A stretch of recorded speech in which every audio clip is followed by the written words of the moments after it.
Welcome back to my channel. ये कहानी अपने चैनल के एक सब्सक्राइबर मयूर ने मुझे शेयर की है। ये कहानी है डॉक्टर शिखा की।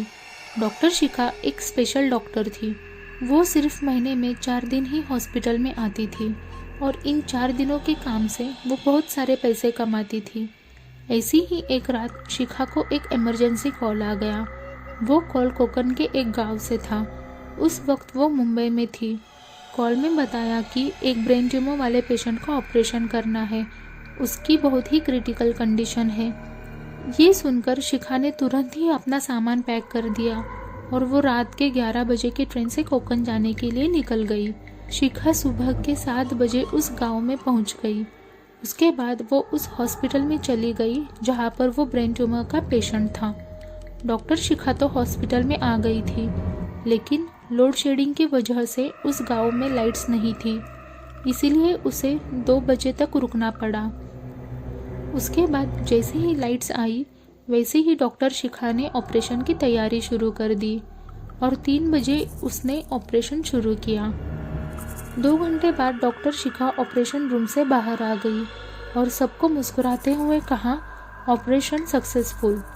उसके बाद डॉक्टर शिखा वापस मुंबई जाने के लिए सोच रही थी, लेकिन शाम हो चुकी थी और कुछ देर बाद रात भी होने वाली थी। इसीलिए शिखा ने उसी हॉस्पिटल में रहने का सोचा।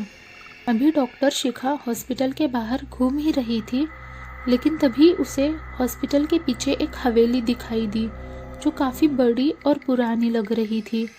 उसे देखकर शिखा ने वहाँ के एक सिस्टर से पूछा, सुनो, ये हवेली किसकी है? सिस्टर ने कहा, मैडम वो पता नहीं किसकी है, पर गांव के लोग कहते हैं कि ये भूतिया हवेली है। शिखा ने कहा, कोई बात नहीं, इसकी चाबी किसके पास है? सिस्टर ने कहा, उस हवेली को किसी ने लॉक नहीं किया। वहाँ के भूत की वजह से सब लोग उस हवेली के आसपास जाने से डरते हैं। डॉक्टर शिखा को भूत प्रेत पर ज़्यादा यकीन नहीं था, इसीलिए वो बिना किसी को बताए अपना सामान लेकर उस हवेली में चली गई। गांव के सब लोगों को लगा कि शिखा वापस मुंबई चली गई, पर ऐसा नहीं था। शाम के 7 बज रहे थे और शिखा उस हवेली के एक कमरे में रुक गई थी और अपने मोबाइल में सीरियल देख रही थी। हवेली के बाहर बहुत तेज हवाएं चल रही थी। शिखा मोबाइल पर टाइम पास करते करते रात के 10 बजे सो गई। रात के 12 बज चुके थे।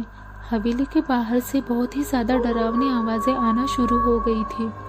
डॉक्टर शिखा आराम से हवेली के एक कमरे में सो गई थी, लेकिन थोड़ी देर बाद शिखा की नींद खुल गई और उसे महसूस हुआ कि उसके शरीर पर कोई बैठा है।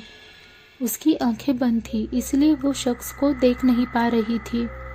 और जब शिखा को रियलाइज़ हुआ कि वो एक अनजान जगह पर है, तो उसने जल्दी अपने आंखें खोली और देखा तो उसके सामने कोई नहीं था, लेकिन उसे ऐसा महसूस हो रहा था कि कोई तो उसके शरीर पर बैठा हुआ है।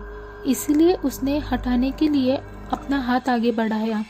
तब उसे उस शख्स को छूकर महसूस हुआ कि वो लंबे बालों वाली औरत है, लेकिन हैरान करने वाली बात ये थी कि डॉक्टर शिखा उस औरत को देख नहीं पा रही थी। उस औरत को एक जोरदार धक्का देकर उसे अपने शरीर पर से हटाया और बाहर जाने के लिए निकल गई। पूरी हवेली में उस औरत की हंसी की आवाज़ गूंज रही थी। हवेली में बहुत अंधेरा था, इसीलिए शिखा को बाहर जाने का दरवाज़ा मिल नहीं रहा था। बहुत सी कोशिश करने के बाद फाइनली उसे वो दरवाज़ा दिख गया। अभी शिखा बाहर जाने ही वाली थी, लेकिन तभी उसका हाथ किसी ने पकड़ लिया। पर अंधेरा होने की वजह से वो देख नहीं पा रही थी कि कौन है, लेकिन शिखा ने एक ही बार में अपना हाथ उस शख्स की पकड़ से छुड़वा लिया और वो हवेली के बाहर भाग गई। कुछ देर बाद शिखा भागते हुए उस हॉस्पिटल में पहुंच गई। उस वक्त उनका शरीर पसीने से भीगा हुआ था और उनके चेहरे पर साफ साफ डर नजर आ रहा था। उसी सिस्टर ने उन्हें देखकर तुरंत पीने के लिए पानी दिया। उसके बाद सिस्टर ने शिखा से पूछा, मैडम आप यहाँ, क्या आप मुंबई नहीं गए? इसके बाद डॉक्टर शिखा ने वो सब कुछ उस सिस्टर को बताया जो उसके साथ हो चुका था। ये सब सुनकर सिस्टर ने कहा, मैंने आपको बताया था ना कि वो हवेली भूतिया है, लेकिन फिर भी आप क्यों चली गई वहाँ पर? शिखा ने कहा, वो मेरी गलती थी, लेकिन प्लीज़ गांव में ये बात किसी को पता नहीं चलनी चाहिए। वरना और लोग डर जाएंगे और शायद इस हॉस्पिटल में भी आना कम करेंगे। सिस्टर ने कहा, आप सही कह रहे हो मैडम, मैं ये बात किसी को नहीं बताऊंगी। शिखा ने कहा, ठीक है, मैं सुबह मुंबई चली जाऊंगी।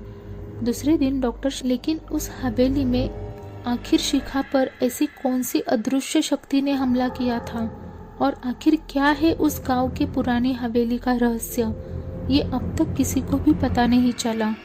और उस एक्सपीरियंस के बाद डॉक्टर शिखा उस गांव में वापस कभी नहीं गए। ऐसी ही और कहानी के लिए लाइक, शेयर एंड सब्सक्राइब ज़रूर करें। धन्यवाद।